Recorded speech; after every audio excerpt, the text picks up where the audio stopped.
Shalom, shalom bien-aimés. Nous allons poursuivre rapidement. Nous étions en train de parler de notre frère Jude. Nous allons lire, c'est Jude, le chapitre 1, du verset 11 à 13. Je vais faire rapidement la lecture. Malheur à eux, il s'agit de ces serviteurs dont nous faisons mention, ces loups habillés en vêtements ou bien en peau de brebis, qui entrent dans la bergerie pour détruire. Il dit donc malheur à eux, car ils ont suivi la voie de Caïn, encore un méchant. Ils se sont jetés pour un salaire dans l'égarement de Balaam, encore Balaam. Ils se sont perdus par les révoltes de Corée. Donc, pour la petite histoire, les fils de Corée étaient descendants de Lévi et convoitaient la position de Aaron et ses fils. Et parce qu'ils convoitaient cette position, ils ont réussi à entraîner à leur suite une bande de fainéants qui se sont alliés à leur cause et qui ont commencé à réclamer cette position à corps et à cri. Et c'est donc comme ça que Moïse a décidé que la chose puisse être tranchée de manière solennelle. Et ce qui a été fait, je nous épargne toute l'histoire. Mais une chose est certaine, cela a été fait. Et à cause de ce désir qui était monté dans le cœur de Corée et qui a été appelé la révolte de Corée, la colère du Seigneur est descendue sur les fils de Corée qui ont été exterminés. Carrément exterminés. Donc, c'est de cela que nous sommes en train de parler ici. C'est ce souvenir que notre frère Jude est en train de faire remonter à notre pensée par l'Esprit du Seigneur. Et regardez comment les choses sont classées. Jude fait mention de Caïn, ensuite il fait mention de Balaam, et puis il fait mention des fils de Corée, la révolte de Corée. Caïn est celui-là qui a commis le premier crime de l'humanité, c'est-à-dire contre son frère, le premier criminel. Et Balaam est celui-là qui a motivé et piégé le peuple de Dieu afin que le peuple de Dieu commence à commettre des choses horribles avec les peuples contre lesquels le Seigneur leur avait dit de ne point avoir des relations. Je veux dire des relations amoureuses au point de se mettre à adorer d'autres dieux. Et ensuite, comme en dernier lieu, Corée et les fils de Corée sont ceux-là qui se sont révoltés contre l'autorité établie par Dieu. Cela veut dire l'autorité que Dieu avait investie en Aaron et ses descendants. Donc, il est important de pouvoir noter ces 3 points. Ceci parce que la suite de ces versets que nous allons lire continue de décrire ce groupe de faux serviteurs de Dieu, de loups habillés en peau de brebis, qui sillonnent l'Église et qui créent tout genre de désordre et d'avoc. Je vais lire le verset 12.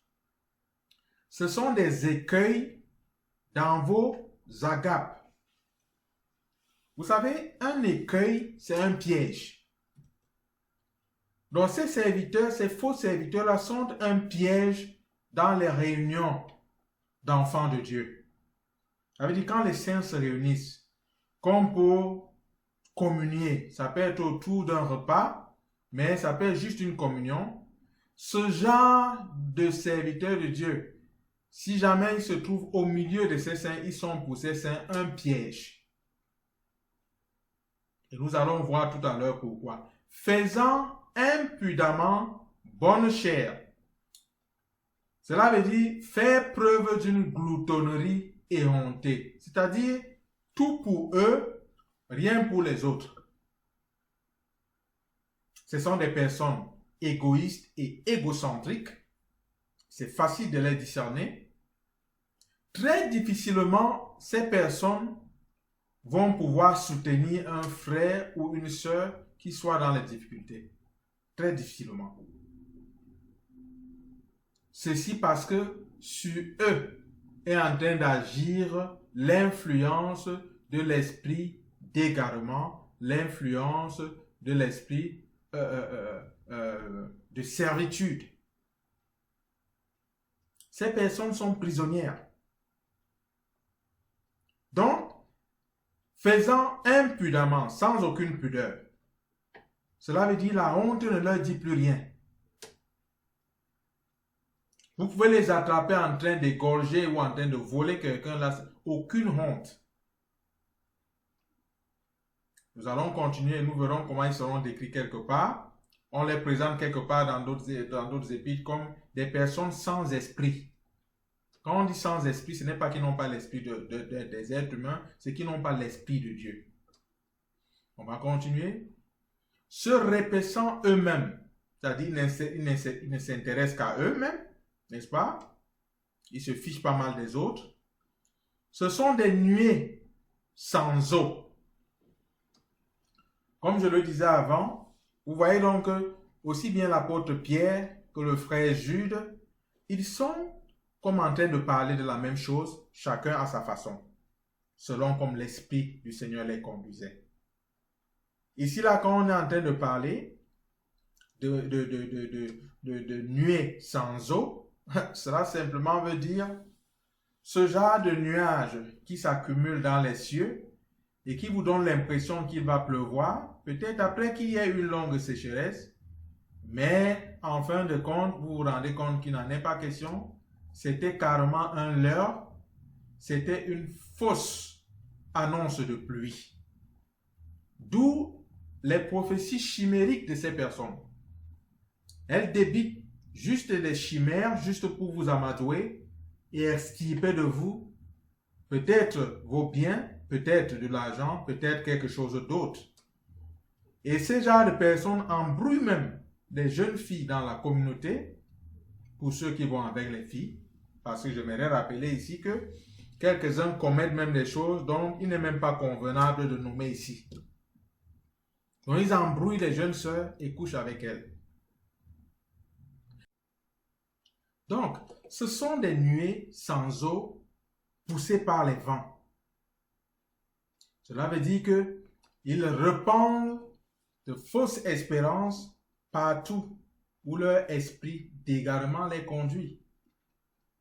Des nuées sans eau poussées par les vents. Ils vont ça et là. Ils parcourent la terre tout entière pour en faire des prosélytes. Et une fois qu'ils ont réussi à faire de ces personnes des prosélytes, ils en font finalement des fils de la géhenne, c'est-à-dire des fils destinés pour l'enfer. C'est-à-dire des fils qui vont suivre leurs traces, suivre leurs pas et aller pour pouvoir s'égarer. N'est-ce pas? Ce sont des arbres d'automne sans fruits, 2 fois morts, déracinés. Pour ceux d'entre nous qui habitons dans les régions équatoriales ou bien les régions tropicales et qui ne connaissent pas trop l'hiver, peut-être qu'ils auront des difficultés à comprendre ce que c'est qu'un arbre d'automne. En automne, les arbres perdent de leurs feuilles. Toutes les feuilles tombent. En dehors des arbres comme le sapin, qui aussi bien en automne, en hiver, en n'importe quelle période, gardent leur feuillage, mais tous les autres arbres perdent leurs feuilles, n'est-ce pas? C'est pourquoi c'est comme ça que ces personnes sont décrites ici. Des arbres d'automne sans fruits, 2 fois morts, déracinés. 2 fois morts, cela veut dire que, bien qu'étant vivant, marchant dans la chair, il est déjà connu parce qu'il porte cette marque de la flétrissure, que certainement ces gens-là sont en train d'aller droit en enfer. Parce que 2 fois mort, il s'agit de la seconde mort, et c'est une mort pour laquelle il n'y a plus d'appel. Une fois que quelqu'un connaît la seconde mort, ça va, c'est fini, ça y est. Donc, nous allons continuer. Des vagues furieuses de la mer. qu'engendrent les vagues furieuses de la mer, sinon le désordre et la destruction. C'est ça les fonctions de ce genre de serviteurs, de ce genre de loups déguisés en peau de brebis. Donc, ils sont semblables à des vagues furieuses de la mer. Cela veut dire que partout où ils débarquent, ils engendrent la destruction et la mort, rejetant l'écume de leur impureté. Cela veut dire qu'ils polluent. L'écume de l'impureté, c'est la pollution par leur enseignement, par ce qu'ils disent. Ils vous polluent. C'est la raison pour laquelle il est important de savoir discerner celui qui se tient devant nous et qui parle.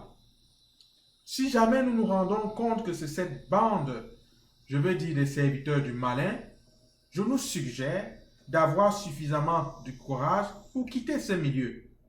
Vous n'avez aucune obligation avec personne. Aucune obligation.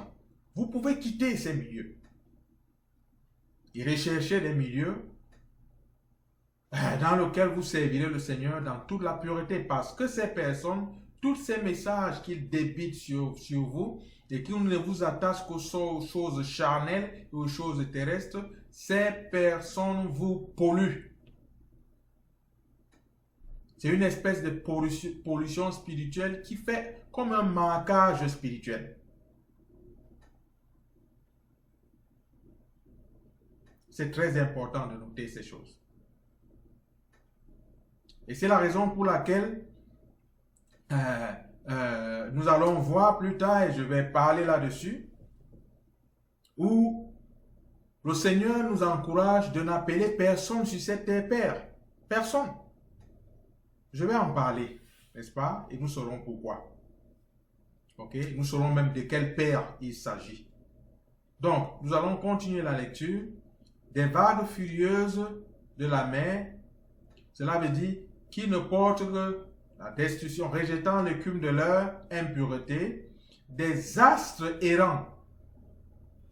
Quand on parle d'eux comme étant des astres errants, il faut comprendre des personnes qui sont étrangères aux voies du Seigneur.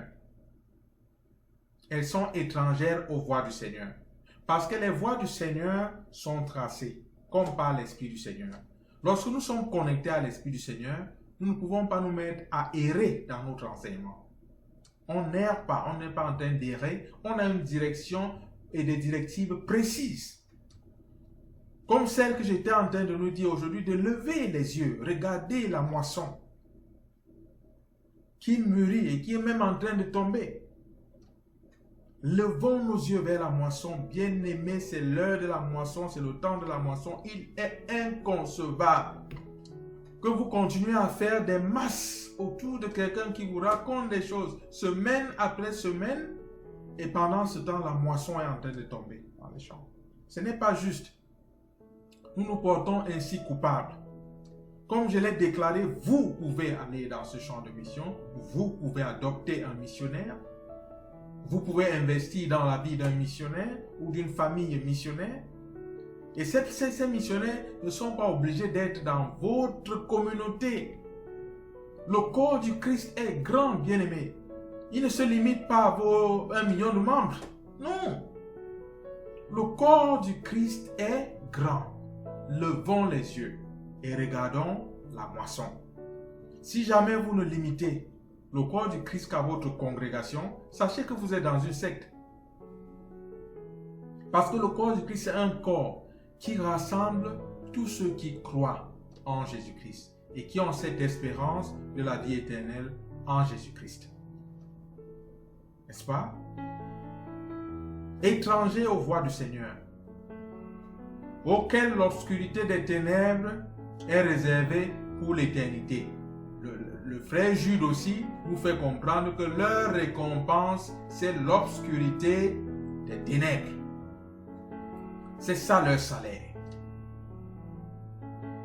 Bien-aimés, il est encore temps. Et comme je le dis, levons les yeux. L'heure de la moisson, c'est maintenant. Levons les yeux, faisons ce que le Seigneur attend. Je vais marquer une autre pause et nous allons reprendre très très bientôt. Que Dieu bénisse votre décision, que Dieu bénisse votre engagement, que Dieu fasse à ce que vous vous leviez au-dedans de vous-même pour accomplir ce que le Seigneur attend de vous. Que le Seigneur nous garde tous. Shalom.